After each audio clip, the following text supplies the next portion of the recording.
There's a moment that catches a lot of Canadians off guard.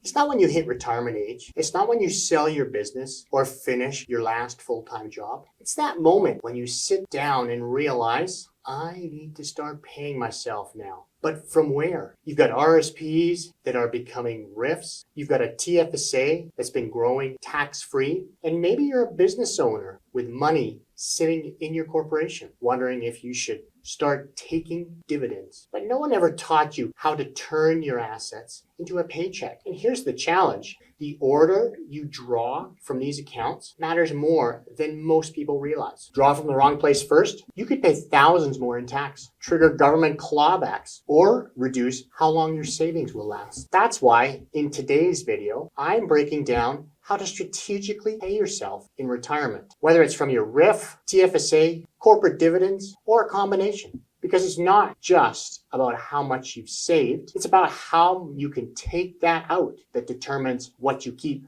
Hi, if you're new here, my name is Darcy Bell, and I'm a certified financial planner professional, IG Wealth Management. I work with Canadians across the country to help them grow, protect, and convert their wealth into sustainable income, especially as they approach or enter retirement. If you're a business owner, professional, or high net worth retiree, these are the kinds of strategies you don't hear about from the average bank advisor. Let's break it all down. Part 1. Understanding your retirement income options. When you retire, your income no longer comes from a single source like a salary. Instead, it could come from your RRIF, converted from an RRSP, your TFSA, a non-registered investment account, dividends from your corporation if you're a business owner, CPP and OAS, a pension if you're lucky enough to have one. Each of these sources is taxed differently. That's where the strategy comes in. Let's do a quick breakdown. RRIF income is fully taxable, just like employment income. TFSA withdrawals are completely tax-free and don't affect your benefits. Non-registered investments can be taxed as capital gains, dividends, or interest, each at different rates. Dividends from your corporation come with both pros and cons, including integration with personal tax rates. CPP and OAS are taxed and can affect each other, especially if you trigger an OAS clawback. So the question becomes, what's the smartest order to draw from these accounts? Part 2, the typical withdrawal order and why it's not always best. Many Canadians follow a default order like this. Start with CPP and OAS at 65, take RRIF minimums starting at 72, use TFSAs last to leave tax-free assets for the estate. But here's the truth. This approach can create some major problems.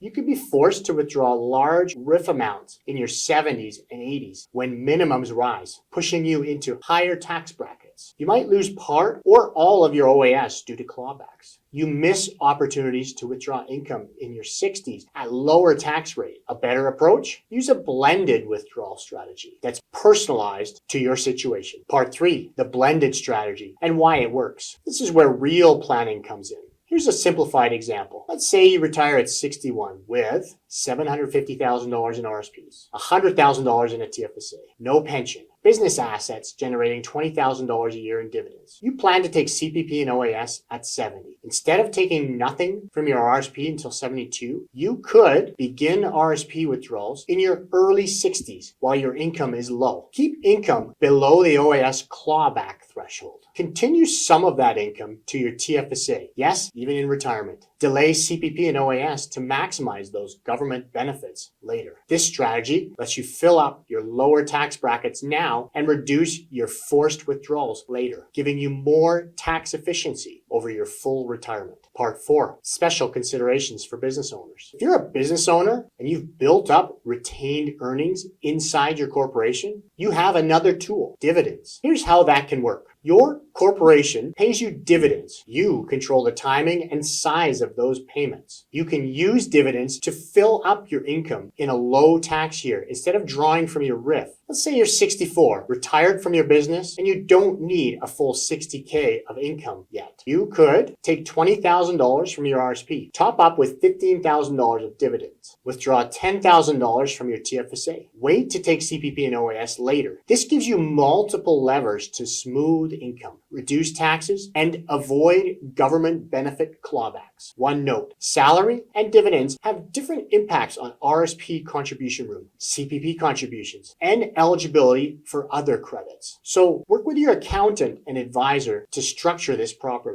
Part 5, key mistakes to avoid. Here are a few mistakes I see way too often. Waiting to draw from RRSPs and facing large tax bills later. Ignoring your TFSA and letting it sit in cash instead of growing. Taking out too much in 1 year and triggering clawbacks. Not coordinating RRIF, TFSA, and dividends as a single income plan. These aren't just paperwork mistakes. They're expensive. They can cost you in taxes, lost government benefits, and reduced longevity of your portfolio. Part 6. So what's the right order? There's no universal answer, but here's a general framework that I often use with clients. Use RRSPs or RRIFs earlier if you're in a low tax bracket. Defer CPP and OAS to 70 if you can for higher guaranteed income. Contribute to your TFSA as long as you have room. Use corporate dividends as flexible top-up income. Reassess every year based on income, market returns, and life changes. The key is not to set it and forget it, but to review it annually as part of your financial planning process. If you're unsure about where to start, or you've been putting off this decision, now is the time to get clarity. Click the link in this description to book a free, no obligation call with me or my team. We'll walk through your accounts, assess your income sources, and help you build a custom strategy to turn your savings into a sustainable, tax-smart retirement income. I'm Darcy Bell, Certified Financial Planner Professional with IG Wealth Management. Thanks for watching, and I'll see you in the next video.